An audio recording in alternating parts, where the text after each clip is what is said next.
Hello, it's your girl, Fly Girl Nina, and welcome to Fly Girl Bartending. Today we're learning how to free pour and measure cocktails. Knowing the measurement of your cocktails is super duper important, and especially if you don't work for yourself, when you work under someone else, it's kind of important to know how much liquor you're putting into people's cocktails. Not only is knowing the proper measurement for your cocktails important for underserving or overserving for customers, but measurements are super important to create nice, beautiful, balanced cocktails. Nobody wants a Midori sour that is so sour to the point where it is undrinkable.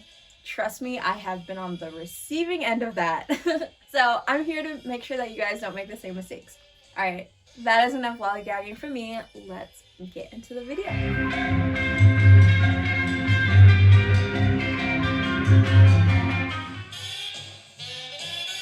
The first thing I'm going to teach you guys is how to properly hold a liquor bottle.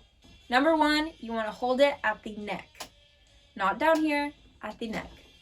If you hold the bottle at the base, number one, it's just not as comfortable as holding it at the top. It's also just more difficult to have control over the pours. So, hand at the neck. Number two, every single liquor bottle is shaped differently. The opening of some bottles are a lot wider than others. So to make sure that your pour spout doesn't fall out of your bottle, you want to make sure that you have one finger just slightly resting on top of the pour spout. That way when you pour, you can make sure that the pour spout will not fall out. Just make sure that with your finger placement that it's not going over the air hole in the pour spout. Hand on neck, one finger over, and that's it. Literally 2 steps. Easy peasy. Now we're going to go over what the measurement of a shot of alcohol is. Some bartenders will tell you that a shot of alcohol is 1 ounce of liquor. However, according to Google, a shot of alcohol is 1.5 ounces of liquor. With that being said, if you are bartending behind a working bar, you have to double check with your management to see what is the proper pour for that establishment. Some bars are different than other bars. They have their own way of doing things. So when you're going from one job to another, you always have to double check with what their standard pour is. And going along the same lines, always double check with your establishment's management team and ask them how they measure their doubles and how much they charge for doubles. So what's a double? It's when someone asks for extra alcohol. Whenever you have a customer ask for extra alcohol, you always charge them. Always. Again, like I said before, every bar is different. Some bars standard pour will be 1.5 ounces, some will be 1 ounce, some will be 2 ounces. Some establishments do exactly a double, so that means if their standard pour is 1.5 ounces and the exact double is another 1.5 ounces, your customer is going to be getting a total of 3 ounces of liquor. For other establishments, they do a shot and a half. So that means if their standard pour is 1.5 ounces and they add a half of a shot, that means they're going to add 3/4 of an ounce on top of the 1.5 ounces of their standard pour. I hope this makes sense. I hope I'm not like all over the place. So again, like I said before, make sure you know the standard pour and how you measure and price doubles.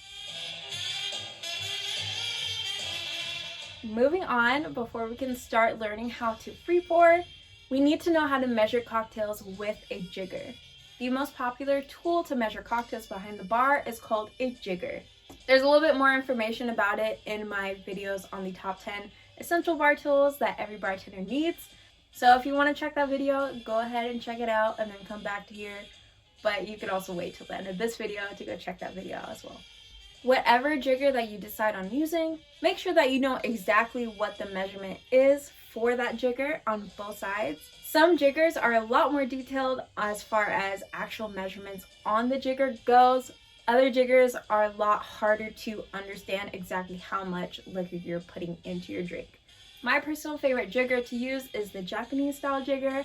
This one in particular is really cool because it has engraved measurements on the inside, so you can make sure that you have a very accurate measure of your ingredients. If you work behind a bar that for some reason they don't supply you with any jiggers, that's okay. I got you. You can also use a shot glass instead. However, just like a jigger, a shot glass can have different measurements depending on which ones you use. This one has teaspoon, tablespoons, and ounces on it. And I also have another one that actually shows the metric system in case you are living in a country that doesn't use ounces and uses milliliters instead. If for some reason you work at a bar that doesn't supply you jiggers, first of all, what the heck? And second of all, you can ask them what the measurement is for the shot glasses that they have. And if your establishment doesn't know the measurements for the shot glasses they have, then you know what? They probably shouldn't be serving alcohol. Alright, now that we have finished all of that information, let's get into free pouring. Free pouring is a very important skill to have, especially when you work in a high volume bar. Not every establishment is going to allow you to free pour. Some of them will require you to use a jigger, which is also good why we went over it, right? Now, before you start free pouring, you have to make sure that you know exactly what your measurements are for the cocktails that you're making. The number one most important key to free pouring is knowing your count and your cadence. Your count reflects the measurement of the ingredients that you're pouring into your cocktail. The cadence of your count reflects mostly the timing of your count. Every bartender free pours a little different, and that is totally fine. For me personally, when I measure out 1 ounce, I do a count of 4. For me, it's easy to do a count of 4 because depending on the cocktail, some cocktails ask for a 1/4 ounce of this and a 1/2 ounce of that. So it's easier for me to just make it a 4 count. However, use whatever measurement feels best for you.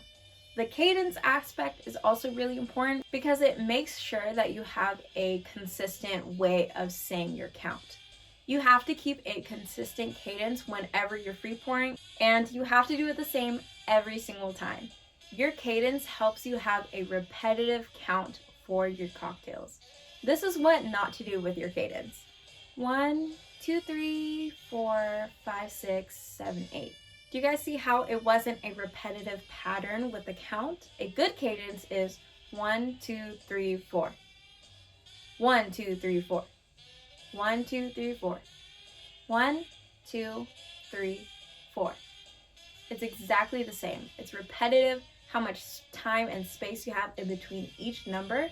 Another thing that you have to keep in mind when you free pour is that not all liquor has the same density. For instance, a liqueur or cordial can have a thicker consistency because it has added sugar inside.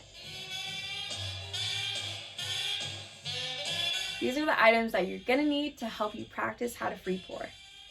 Number 1, you need a liquor bottle that is filled with water and a pour spout. Next, you need an empty glass or a container of any kind. And lastly, you need a jigger to make sure that your measurement is correct. Now what we're going to do is we're going to use a count and cadence to measure into our empty glass.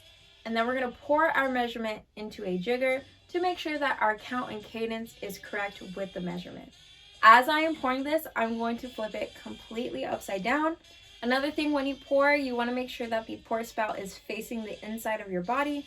And for me personally, I count as soon as I see the liquor come out of the pour spout. All right, I'm done talking. Let's start practicing. Firstly, I'm going to measure out 1 ounce of water. And I'm also going to count it out loud so that you guys can follow along. 1, 2, 3, 4. And now we check. Oh no, I over poured just a little bit. And you know what? That's okay, because we're here to practice. Alright, we're going to try again, and we're going to use a faster 4 count instead. 1, 2, 3, 4. And now let's check. That one was almost perfect.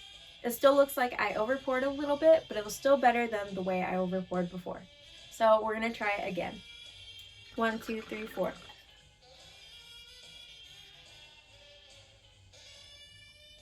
And actually this time it looks like I under poured. 1, 2, 3, 4.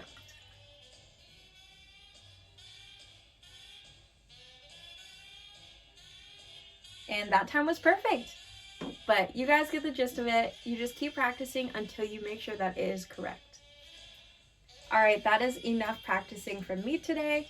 I hope you guys learned a lot from this video, and I hope that you get a chance to try it out for yourself. If you have any other questions, feel free to leave them in the comments down below. I would love to answer them for you as best I can. But that's going to be it for today's video. Thank you guys so much for watching, and I'll see you next time. Stay fly!